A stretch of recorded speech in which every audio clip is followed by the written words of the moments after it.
Hi guys, the Pakistani family तो reaction. कैसे हैं आप सब। मेरा नाम वजाहद है। मेरा नाम नदीम। तो चैनल पर नहीं हो तो चैनल को सब्सक्राइब कर दें यार। आज का वीडियो बहुत ही ज्यादा कमाल का होने वाला है। अमेरिका ने दे दी है भारत को कोई बहुत ही बड़ी छूट और अमेरिका आखिरकार झुक चुका है इंडिया के आगे और चल पड़ा है मोदी जी का मैजिक। अच्छा। तो ये तो है मोदी जी का मैजिक, हर तरफ ही चलता है, जिधर जाते हैं अपना मैजिक ही वो करते हैं, तो वो अगले भी दीवाने हो जाते हैं। लेकिन अब ये देखते हुआ क्या, तो कर्ण करते हैं स्टार्ट। दोस्तों, जिस तेजी से अमेरिका रूस पर प्रतिबंध लगा रहा है, उसी तेजी से उस पर सवालों की बौछारें पड़ रही हाँ, है। पूरी दुनिया का मीडिया, पूरा विश्व अमेरिका से सवाल कर रहा है कि आखिर क्यों व्हाइट हाउस के प्रतिबंध भारत पर एप्लीकेबल नहीं हो रहे। तुर्की जो कि नाटो का सदस्य होते हुए भी अमेरिकी प्रतिबंधों की मार झेल रहा है रूस से S-400 लेने पर, वहीं पर भारत इसे लेता है तो यूएस खामोश हो जाता है। रूस पर तेल, गैस, हथियार की खरीद पर एक तरफ अमेरिका सैंक्शन लगाता है तो दूसरी तरफ भारत 3 मिलियन क्रूड ऑयल की डील कर लेता है। साथ ही सुखोई विमान की खरीद पर भी बात करता है और आगे 15 मिलियन ऑयल और खरीदने पर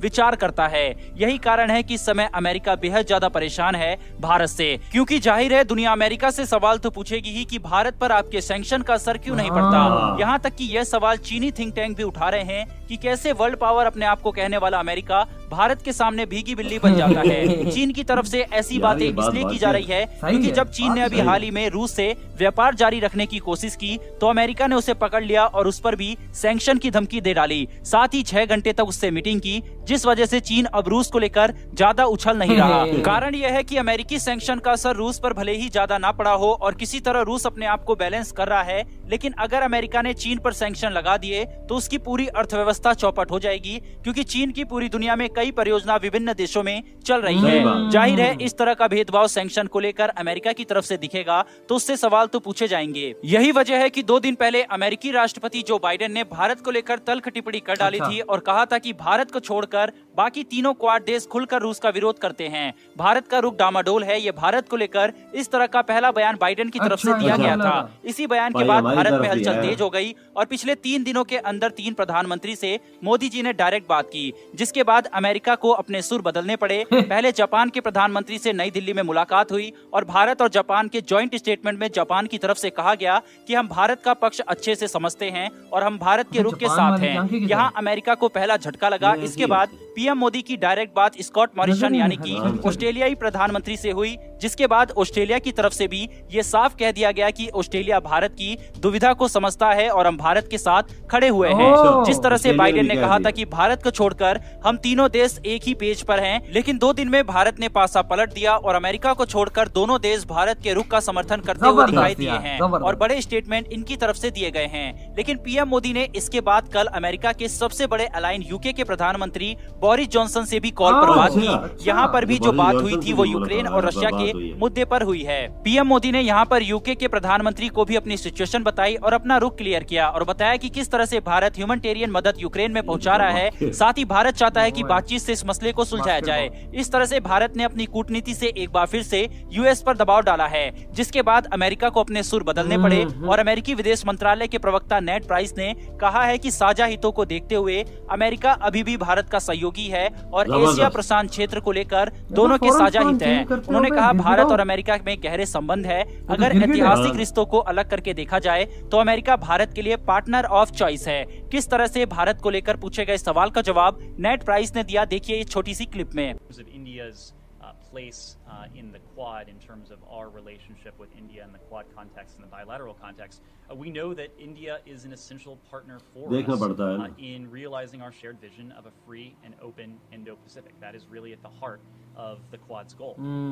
India has, of course, had a historic defense and security relationship with Russia over time. That relationship came of age and came together at a time when the United States nor some of our partners were prepared to have that relationship with India. It was a very different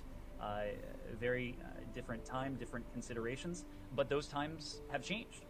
They've changed in terms of our willingness and ability to be a strong defense and security partner of India. This is a bilateral relationship that has deepened in a number of ways over the past 25 years or so. This has also happened on a bipartisan basis. So the fact is that we are a partner of India now. We are a partner of India when it comes to shared interests when it comes to the values we share in a free and open Indo-Pacific, and we've invested in that relationship in terms of our defense and security. So historical relationships notwithstanding, we are a partner of choice for India now, as are many of our partners and allies around the world. दोस्तों, इससे ये साफ जाहिर होता है कि भारत की diplomacy को चैलेंज करना ये यूएस के हित में नहीं है और ये इतना आसान भी नहीं है। लेकिन एक चीज तो क्लियर है कि आने वाले समय में जैसे जैसे दुनिया तीसरे विश्व युद्ध की ओर बढ़ेगी, भारत के लिए इन सर्कमस्टांसिस में दोनों तरफ बैलेंस करके चलना आसान नहीं होगा। ये शुरुआत है, लेकिन आगे और भी समस्या भारत के लिए खड़ी होने वाली है। लेकिन अभी तक कमाल की कूटनीति पेश की है भारत ने, और रूस और अमेरिका को बैलेंस किया हुआ है। साथ ही प्रतिबंधों के बावजूद भारत का व्यापार जारी है। वहीं इस विषय में आपका क्या विचार है कि क्या भारत को आगे चलकर किसी एक देश को चुनना पड़ेगा या भारत दोनों को बैलेंस करने में कामयाब हो जाएगा? और अगर रूस और यूएस में किसी एक को चुनना पड़े चीन का फैक्टर भी ध्यान में रखकर, तो वो कौन होगा? कमेंट में जरूर बताएं। और आने वाली डिफेंस और वर्ल्ड अफेयर से जुड़ी लेटेस्ट वीडियो के लिए चैनल को सब्सक्राइब कर बेल नोटिफिकेशन को ऑन कर लें, जिससे ऐसी वीडियो आप तक सबसे पहले पहुंच सके। फिर मिलेंगे ऐसी एक नई वीडियो के साथ। वीडियो खत्म, अब आते हैं अपने रिव्यू की तरफ। तो यार वाकई में भाई यार ये दोगले बहुत बड़े हैं, सीधी सी बात है, मैं बताता हूँ अब तो आप लोगों को। अमेरिका देखते मेरे साथ कोई खड़ा है कि नहीं मेरी इस बात पे, जब देखते सब खड़ा है तो फिर अगले पे चढ़ावा कर देता है अमेरिका। जब देखते मेरे साथ इस बात पे कोई खड़ा है कि नहीं खड़ा, तो छोड़ दो भाई, हमारी भी अच्छी रिलेशन नहीं है। असल मसला है कि दबाव डाल रहे हैं अमेरिका पे ना, और यूरोपीय यूनियन वाले, भाई तुम सेक्शन क्यों लगा रहे हो इंडिया पे? तुम औरों पे लगाते हो। तुर्की भी नेटो का है, उसने S-400 लिया, उस पे भी सेक्शन तुमने ठोके हैं। इंडिया पे क्यों नहीं ठोके जबकि उसने भी S-400 लिया? हाँ ना, क्या वजह है?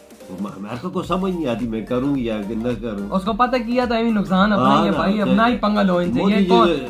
मोदी जी तो सुनते हैं नहीं किसी की, वो अपनी आप ही करते हैं। वही ना, ये इंडियन नेशन ऐसी है कि इससे अगर तुम लोग जानबूझ के टकराओगे तो तुम्हें बर्बाद कर देगी। वजह के तो कर सकते हैं, अमेरिका कुछ भी नहीं बिगाड़ सकता है इंडिया का। नहीं ना, अब देखे ना क्वाड में अमेरिका 3 दिन पहले कहता है कि भाई इंडिया बकाया सारे रशिया के साथ है, इंडिया एक नहीं है, तो हम ये चीज बहुत गलत है। इंडिया ने रातों रात जापान से बात की, रातों रात ऑस्ट्रेलिया से बात की, उन्होंने कहा कि उनके लीडर्स हम समझ सकते हैं आपका रशिया के साथ कैसा रिलेशन है, तो इस चीज में हम आपके साथ आप फिक्र ना करें। अमेरिका ने देखा कि ये तो दोनों इसकी साइड ले रहे हैं, तो मैं भी साइड ले रहा, कहता हमारे रिलेशन बहुत ज्यादा अच्छे हैं, हम भाई इंडिया के साथ हैं, वो हमें पता है कि जो उसके साथ जो उसके रिलेशन है हम उसको करते हैं। क्या फायदा? कल परसों यूके के प्रेसिडेंट वजीर आज़म से टेलीफोन पे बात हुई है बोरिस जॉनसन से, और उन्होंने भी कुछ उम्मीद है, फिर टेलीफोन करके बोरिस जॉनसन ने अमेरिकी सदर को टेलीफोन किया है और समझाया है कुछ हो सकता है, ये भी हो सकता है ना कि आप जो चीजें कर रहे हैं वो गलत कर रहे हैं। इंडिया सुनेगा नहीं आपकी, उल्टा बेइज्जती तुम लोग पूरी दुनिया में करा लोगे, इतनी ना ही कराओ तो चंगा है ना। अगर पाबंदियां लगती ना तो इंडिया को इतने ऑर्डर ही ना मिलते वीट के और वेपन्स के सब नहीं हो बाबा। वो देखो ना, अमेरिका पाबंदी लगाता है रशिया पे तेल नहीं बाहर जाएगा, इंडिया उसी दौरान डिले कर देता है तेल की। इंडिया को कहता है कि भाई तुम लोगों ने S-400 लेना रशिया से, उस टाइम ही इंडिया ले लेता है। इंडिया कहता है तू बोलता रहे, तू बीन बजा अपनी, मैंने तेरी नहीं सुननी। इंडिया ने तेल भी ले लिया है, S-400 भी ले लिया। बस यही बात है यार, फॉरेन पॉलिसी इनकी कामयाब है यार। ये ऐसी फॉरेन पॉलिसी रखी हुई कि दुनिया का कोई मुल्क नाराज नहीं। हाँ बिल्कुल, तो यार हर मुल्क को खुश रखा हुआ। सही कहा बाबा, ये आपकी बात एकदम बिल्कुल करेक्ट है। तो यार आप लोग बताओ आपकी क्या थॉट है, इधर वीडियो खत्म करते हैं, अपना बहुत ज्यादा ख्याल रखिएगा।